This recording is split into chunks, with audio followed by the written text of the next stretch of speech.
जय हिंद साथियों। आज हम ट्रिकी मैथ के अंतर्गत ट्रेन से संबंधित यानी कि रेलगाड़ी से संबंधित कुछ महत्वपूर्ण प्रश्न बताएंगे जो आगामी परीक्षाओं के लिए बहुत महत्वपूर्ण है। ठीक है दोस्तों। दोस्तों डेली सुबह आप मॉर्निंग में अपना टारगेट फिक्स करिए कि आज हमें इतना पढ़ना है, इतना तैयार करना है और सारा दिन उस पर फोकस करिए। दोस्तों ऐसा अगर आप डेली करते हैं तो आपकी तैयारी बहुत अच्छी हो जाएगी। यकीन मानिए आप हर एग्जाम फाइट करने लगेंगे। और दोस्तों एक विशेष बात, मैथ एक ऐसा विषय है जो प्रैक्टिस अभ्यास मांगता है। जितना ज़्यादा आप रिवीजन प्रैक्टिस करेंगे उतने ज़्यादा आपको नियम तरीके फार्मूले याद होंगे और सवाल सेकंडों में आप बड़ा से बड़ा हल कर सकेंगे। इसीलिए हम कहते हैं कर दिखाओ कुछ ऐसा कि सब करना चाहे आप जैसा। ठीक है दोस्तों, अब देखिएगा सवाल पहला। पहला सवाल है, कह रहा है यदि कोई कार 54 किलोमीटर प्रति घंटा की रफ्तार से अपने गंतव्य स्थान पर जा रही है तो उसकी चाल मीटर प्रति सेकंड में क्या होगी। तो दोस्तों इसकी चाल हमें मीटर प्रति सेकंड में बदलनी है यानी कि बतानी है। तो दोस्तों ध्यान रखना, जब भी चाल किलोमीटर प्रति घंटा में दी हो तो उसको मीटर प्रति सेकंड में बदलने के लिए 5/18 का गुणा करते हैं। ठीक है दोस्तों। तो इसकी चाल कितनी दे रखी है, चाल दे रखी है आपकी 54 किलोमीटर प्रति घंटा। ठीक है। तो इसको बदलते हैं 54 गुणा किलोमीटर प्रति घंटा से मीटर प्रति सेकंड बदलने के लिए 5/18 का गुणा करते हैं हमेशा। तो 18 में 18, 18 तय 54, 3×5 3×5 कर दो, 3×5 15 आ जाएगा। ठीक है दोस्तों, मीटर प्रति सेकंड आ जाएगा ये। तो कौन सा विकल्प सही होगा, पहला आ जाएगा। ठीक है दोस्तों, ध्यान रखिएगा इस तरह से लगाना है। अब दोस्तों ये 5/18 आया कैसे, हमें पता है कि 1 किलोमीटर बराबर 1000 मीटर होता है। कितना 1000 मीटर। अब 1 घंटा बराबर दोस्तों होता है 3600 सेकेंड होता है। कितना, 3600। तो ये क्या लिखा होता है, किलोमीटर प्रति घंटा लिखा होता है। ठीक है। तो 1 किलोमीटर बराबर इसकी वैल्यू रख देते हैं 1000 और बटा घंटा बराबर 3600 सेकेंड होता है। ठीक है दोस्तों, ध्यान रखना 1020 1020। अब 2×5 10, 2×1 2, 2×8 16, यानी कि कितना आ गया आपका 5/18 आ गया।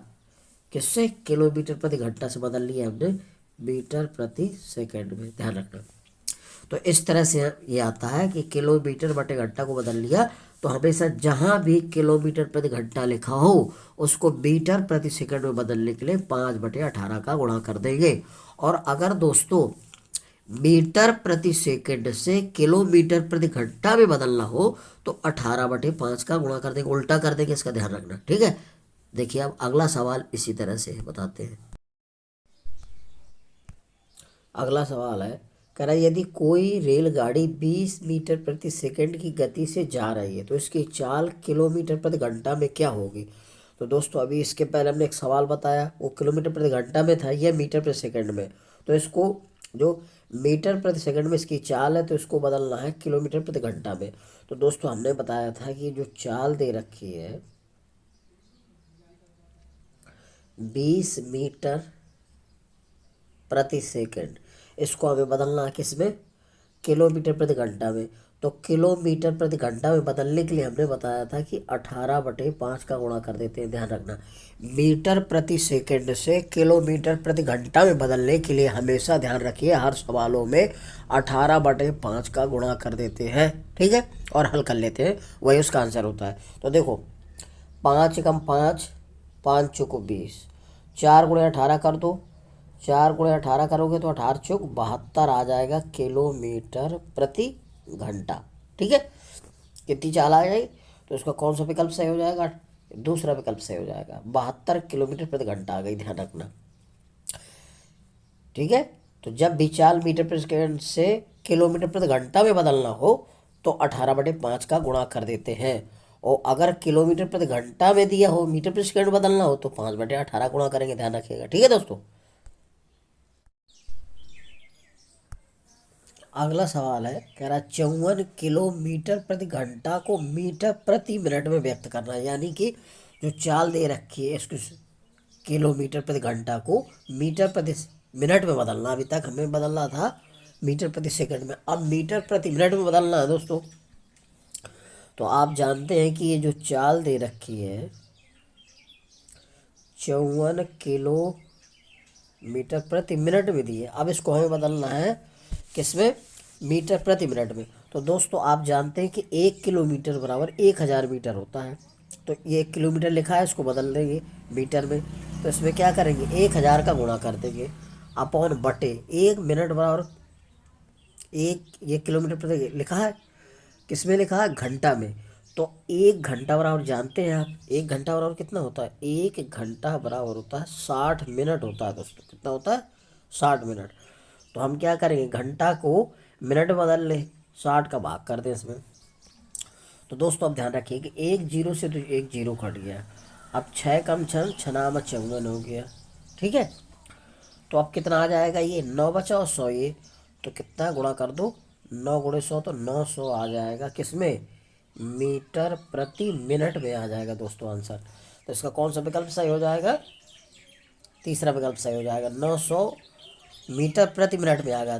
ध्यान रखिए जब भी किलोमीटर प्रति घंटा को मीटर प्रति मिनट में बदलना हो तो 1 किलोमीटर बराबर 1000 मीटर, 1 किलोमीटर है जहाँ उसमें 1000 गुणा कर देंगे, बट 1 घंटा बराबर होता है 60 मिनट। तो नीचे हम 60 का भाग कर देंगे 1000 का गुणा करके, तो वो आ जाएगा किसमें, मीटर प्रति मिनट में आ जाएगा। ठीक है दोस्तों, ध्यान रखिएगा। अगला सवाल है, कह रहा दो गतियों में कौन सी अधिक है, 30 मीटर प्रति सेकंड और या 98 किलोमीटर प्रति घंटा। यानी कि दो चालें दे रखी है दोस्तों, इनमें से चाल किसकी अधिक है, 30 मीटर प्रति सेकंड की है या 98 किलोमीटर प्रति घंटा की।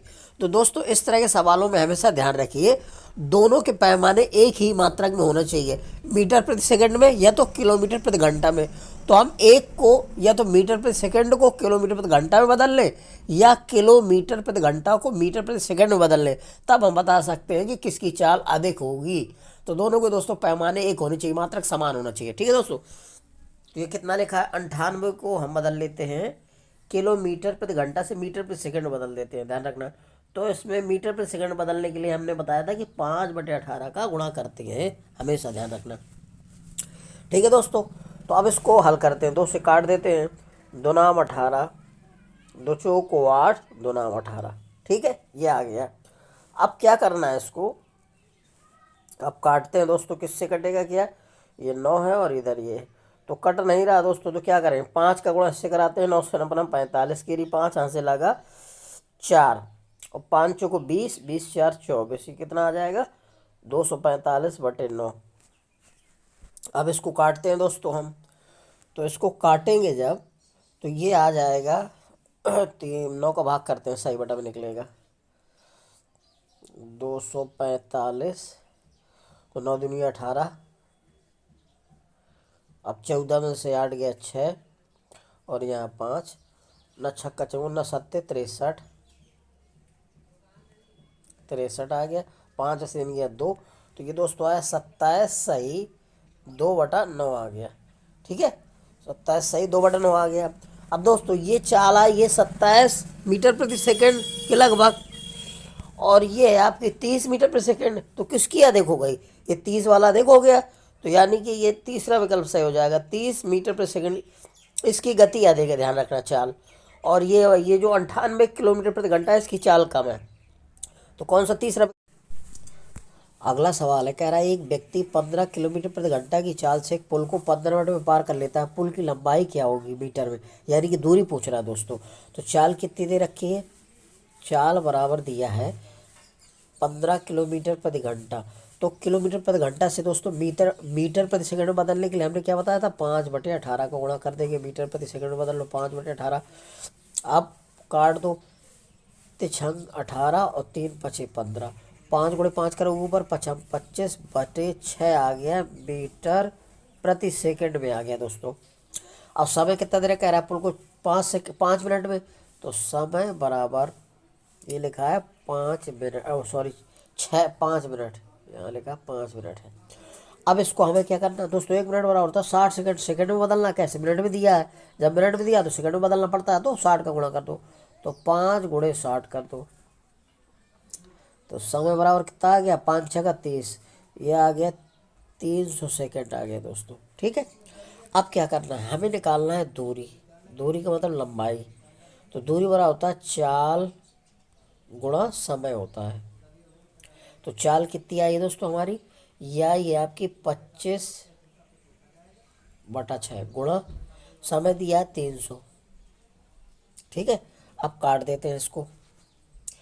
तो 6 कम 6, 6×5 = 30, यानी कि 50। और 50 × 25 करोगे तो 25×5 = 125 होता है, और एक जीरो लिख दो तो 1250 आ जाएगा मीटर दोस्तों। ये दूरी आ गई, लंबाई, गाड़ी की लंबाई आएगी 1250। 1250 कहाँ दिया है, यानी कि चौथे विकल्प में दिया है, ध्यान रखना। तो 1250 मीटर आ जाएगी रेलगाड़ी की लंबाई। ठीक है दोस्तों, ध्यान रखना, सॉरी पुल की लंबाई। ठीक है, ध्यान रखिएगा।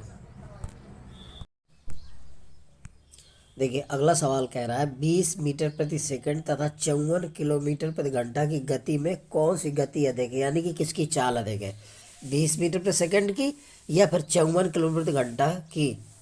तो दोस्तों दोनों पैमाने एक होना चाहिए, समान होना चाहिए। ये मीटर प्रति सेकंड में, ये किलोमीटर प्रति घंटा में। तो ऐसे हम निश्चित नहीं कर सकते, पैमाना एक ही होना चाहिए। तो किलोमीटर प्रति घंटा को मीटर प्रति सेकंड बदल लो, या मीटर प्रति सेकंड को किलोमीटर प्रति घंटा बदल लो, एक किसी चाल को बदल लो, एक ही पैमाने कर लेंगे, एक ही राशि में। ठीक है दोस्तों, तो देखिएगा ये लिखा है 54 किलोमीटर प्रति घंटा लिखा है ये। तो इसको दोस्तों हम बदल लेते हैं। तो 54, अब किलोमीटर प्रति घंटा से मीटर प्रति सेकंड में बदलने के लिए हमने बताया था कि 5/18 का गुणा करते हैं हमेशा। तो 18 का बटा 18 है 54। तो 3×5 कितना आ गया, 15 मीटर प्रति सेकंड आ गई ये दूसरी वाली की चाल। ठीक है दोस्तों, अब दोस्तों ये 15 है और ये 20 है, तो कौन सी अधिक है, 20 मीटर प्रति सेकंड अधिक है, ये 15 है, 5 कम है दोस्तों। तो 20 मीटर प्रति सेकंड की गाड़ी की चाल अधिक है, यानी कि इसकी अधिक है। तो कौन सा विकल्प सही हो जाएगा, पहला हो जाएगा, 20 मीटर प्रति सेकंड की चाल अधिक है, यानी कि गति अधिक है। ठीक है दोस्तों, ध्यान रखना, जब चाल कम या ज़्यादा वाला पूछा जाए इस तरह का, अगर दोनों की चाल बराबर आती है तो समान हो जाएगा, अगर कम आती है तो उससे कम हो जाएगी। ठीक है दोस्तों, इस तरह से हल करना है ये। तो 20 मीटर प्रति सेकंड की गति अधिक हो जाएगी उससे। ठीक है दोस्तों, क्योंकि ये 15 आ रहा है। अगला सवाल है, कह रहा है 80 मीटर लंबी एक रेलगाड़ी एक तार के खंभे को 8 सेकंड में पार करती है, तो उसकी चाल किलोमीटर प्रति घंटा में क्या होगी। दोस्तों इस तरह के सवालों में ध्यान रखिएगा, एक फार्मूला याद रखना आपको, चाल बराबर दूरी बटा समय, बस इसी से सब सवाल लगा लेंगे आप। अब देखिएगा ये 80 मीटर लंबी जो गाड़ी की लंबाई होती है वो दूरी होती है, ध्यान रखना, लंबाई ही दूरी होती है हमेशा, ध्यान रखना। रेलगाड़ी कह दे 50 मीटर 100 मीटर लंबी है तो वो दूरी हो गई। तो कह रहा है 80 मीटर लंबी है, तो यानी कि 80 मीटर आ गई दूरी इसकी। अब कह रहा है खंभे को 8 सेकंड में पार करती है, तो समय का मात्रक सेकंड होता है, तो समय बराबर कितना दे रखा है ये, 8 सेकंड। अब दोस्तों चाल पूछ रहा है, तो चाल बराबर दूरी बटे समय है, यानी कि 80 बटा हम क्या कर देंगे, 8 कर देंगे, ये चाल निकल आएगी। ठीक है दोस्तों, चाल, अब 8 कम 8 10 आ गया। 10 किस में आया दोस्तों, ये आया मीटर प्रति सेकंड में आया, ध्यान रखना। अब हमें निकालना का है हमें किलोमीटर प्रति घंटा में। तो जब दोस्तों मीटर प्रति सेकंड में चाल दी होती है तो उसको हमने बताया था कि किलोमीटर प्रति घंटा बदलने के लिए 18/5 का गुणा करते हैं। तो 5 कम 5, 5 दूनी 10, तो 18 दूनी 36, तो ये आ गया 36 किलोमीटर प्रति घंटा, ध्यान रखना। तो इसकी चाल कितनी आ जाएगी, 36 किलोमीटर प्रति घंटा। कौन सा विकल्प दिया है, यानी कि पहला विकल्प दिया है, तो पहला आंसर सही हो जाएगा इसका, ध्यान रखना। ऐसे करते हैं, ध्यान रखना। ठीक है दोस्तों, अगला सवाल है, कह रहा है एक रेलगाड़ी की लंबाई 120 मीटर है, यदि गाड़ी की चाल 60 किलोमीटर प्रति सेकंड है तो 180 मीटर लंबे प्लेटफार्म को पार करने में उसे कितना समय लगेगा। तो दोस्तों इस तरह का ध्यान रखना, जब गाड़ी रेलगाड़ी या गाड़ी की लंबाई दी हो और प्लेटफार्म या पुल की लंबाई दी हो, तो ध्यान रखना प्लेटफार्म की लंबाई और गाड़ी की लंबाई दोनों को हमेशा जोड़ा जाता है, ध्यान रखिएगा। ठीक है, ये कोई खंबा है या पुल है या प्लेटफार्म की लंबाई दी है और रेलगाड़ी की लंबाई दी है, इन दोनों को जोड़ते हैं हमेशा, ध्यान रखना। चाहे गाड़ी एक ही दिशा में जा रही हो चाहे विपरीत दिशा में जा रही हो, अगर गाड़ियाँ विपरीत दिशा में जा रही हैं, ठीक है दोस्तों, तो उनकी चालों को जोड़ते हैं, और अगर एक ही दिशा में जा रहे हैं तो उनकी चालों को घटाते हैं। तो देखिएगा इसमें कह रहा है एक रेलगाड़ी की लंबाई कितनी है, तो दूरी निकाल लेते हैं कुल, रेलगाड़ी की लंबाई और उसकी लंबाई किसकी, प्लेटफार्म की। तो 120 प्लस 180 जोड़ दोगे तो 0, 8 2 10, 0 2 1 300 मीटर आ जाएगा, ये दूरी आ गई। अब कितने, चाल कितनी दे रखी है, चाल दे रखी है 60 किलोमीटर प्रति घंटा। तो इसको किलोमीटर प्रति घंटा से मीटर प्रति सेकंड बदल लो, 5/18 का गुणा कराते हैं हमेशा, ठीक है। अब काट दो, 6 कम 6, 6×18, 10 पना 50, तो ये 50/3 आ जाएगा, मीटर प्रति सेकंड में आ गई चाल। अब पूछ क्या रहा है दोस्तों, ये समय पूछ रहा है, तो समय बराबर हो जाएगा दूरी बटे चाल, दूरी बटे चाल। तो दूरी कितनी है 300 बटा चाल कितनी है 50/3। तो दोस्तों ये 3 ऊपर पहुंच जाएगा, 1 0 से 0 कट गया, 5 का 5, 5 6 का 30, तो कितना आ गया 6×18। तो 18 सेकेंड में उसको पार करेगी, वो ध्यान रखना। उसको पार करने में कितना समय लगेगा, 18 सेकेंड, यानी कि पहला विकल्प सही हो जाएगा, ठीक है दोस्तों। इस तरह से लगाते हैं, प्लेटफार्म की लंबाई या पुल की लंबाई और गाड़ी की लंबाई दोनों को जोड़ देते हैं तो वो कुल दूरी होती है, ठीक है, ध्यान रखना। उसको दूरी निकालने के लिए जोड़ देते हैं दोनों को, और फिर चाल बराबर दूरी बटे समय फार्मूले से लगा लेते हैं, ठीक है दोस्तों, ध्यान रखिएगा। अगला सवाल है, कह रहा है एक रेलगाड़ी की चाल 54 किलोमीटर प्रति घंटा है। यदि रेलगाड़ी की लंबाई 123 मीटर हो तो 177 मीटर लंबे प्लेटफार्म को पार करने में उसे कितना समय लगेगा। दोस्तों ध्यान रखिए, जब प्लेटफार्म दिया हो या खंभा दिया हो या व्यक्ति दिया हो, उसकी लंबाई और रेलगाड़ी की लंबाई दोनों को जोड़ देते हैं हमेशा, ध्यान रखना। कुल दूरी निकालने के लिए, यानी दूरी निकालने के लिए रेलगाड़ी की लंबाई और प्लेटफार्म की लंबाई या पुल दिया हो, पुल की लंबाई दोनों को जोड़कर कुल दूरी निकालते हैं, दूरी हमेशा ध्यान रखना। दोस्तों क्यों जोड़ते हैं, जैसे मान लीजिए ये आपकी ट्रेन है कोई, ठीक है, और ये कोई आपका पुल है दोस्तों, ठीक है, ये पुल है। तो जब रेलगाड़ी इसमें से पहला पहिया रखेगी तो ये टोटल रेलगाड़ी की लंबाई और पुल की जुड़ जाती है दोस्तों, ध्यान रखना। तो ये कुल दूरी हो जाती है, जब यहाँ से ऐसे चढ़ेगी इस पर, तो ये रेलगाड़ी की लंबाई और पुल की लंबाई दोनों को जोड़ के हमेशा जोड़ा जाता है, क्योंकि ये जुड़ जाती है लेंथ लंबाई, ध्यान रखना। वो तो कुल दूरी हो जाती है, यानी कि दूरी जब निकालते हैं तो रेलगाड़ी की लंबाई और पुल या प्लेटफार्म की लंबाई को हमेशा जोड़ा जाता है, फिर लगाया जाता है, ध्यान रखना। तो दोस्तों कुल दूरी कितनी हो जाएगी, निकाल लेते हैं। दूरी बराबर, रेलगाड़ी की लंबाई कितनी है 123 मीटर है, और प्लेटफार्म की लंबाई कितनी 177 है, जोड़ देंगे 7 3 10, 7 2 9 1 10 और 2 1 3, 300 मीटर आ गई ये दूरी दोस्तों। अब गाड़ी की चाल कितनी दे रखी है, चाल 54 किलोमीटर प्रति घंटा की चाल से जा रही है, ठीक है। तो गाड़ी की चाल को हमेशा किलोमीटर प्रति घंटा में दिए हो तो मीटर प्रति सेकंड में बदलते हैं हमेशा। मीटर प्रति सेकंड में बदलने के लिए किलोमीटर प्रति घंटा से 5/18 का गुणा कराते हैं हमेशा। किलोमीटर प्रति घंटा में दी हो तो मीटर प्रति सेकंड बदलने के लिए 5/18 गुणा कर दो तो मीटर प्रति सेकंड में आ जाएगी। तो 18 का 18, 18 54, 3 5 15। तो चाल कितनी आ गई दोस्तों, इसकी 15 आ जाएगी, मीटर प्रति सेकंड आ गई। अब हमें क्या करना है, कितना समय लगेगा पूछ रहा है, तो समय बराबर होता है दूरी बटा चाल, दूरी बटा चाल होता है। तो दोस्तों दूरी कितनी दे रखी है इसकी 300, और 300 बटा चाल कितनी है 15, 15 का मतलब 15 दूनी 30, ठीक है दोस्तों। तो ये 20 आ जाएगा, तो समय कितना आ जाएगा 20 सेकंड में पार करेंगे उसे। पार करने में उसे कितना समय लगेगा 20 सेकंड का समय लगेगा, यानी कि पहला विकल्प सही हो जाएगा, ध्यान रखना। इस तरह से लगाना है दोस्तों, इसमें एक ही फार्मूला लगाना है, चाल बराबर दूरी बटे समय, ठीक है। इसी को पश्चांतर कर लेते हैं। तो इस तरह के सवालों को हमेशा ऐसे लगाते हैं, ध्यान रखना दोस्तों। यदि मेरा वीडियो आपको अच्छा लग रहा है तो मेरे वीडियो को लाइक और सब्सक्राइब करिए, और इससे जो बड़े सवाल हैं दोस्तों अगले नेक्स्ट वीडियो में आपको मिलेंगे देखने के लिए, ठीक है दोस्तों। जय हिंद।